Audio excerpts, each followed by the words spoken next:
So ayan, may bago na namang update ngayon si Meta. Good news po para sa atin lahat. Kung monetize na po kayo sa Ads on Reels, ay meron pong bagong pakulo ngayon si Meta na parang hinahamon tayo na gumawa pa ng mga more engaging na content. Okay, so dapat po daw mula November 6 ngayong araw na to hanggang December 4, dapat daw po kinahanglan gidota mo kay taog at least $900 para po makakuha tayo ng bonus na $700.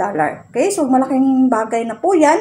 Ang kailangan lang natin gawin, mag-upload lang po na mag-upload. Para kumita tayo para makaabot tayo ng $900, then may additional pa na, no? Di dapat maging 1.6 na siya, di ba? So, malaking bagay yun. So, more upload. Gawa lang po tayo ng content hanggang sa tayo yung makaabot ng $900.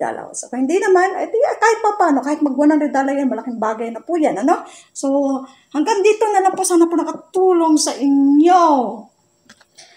Good luck po.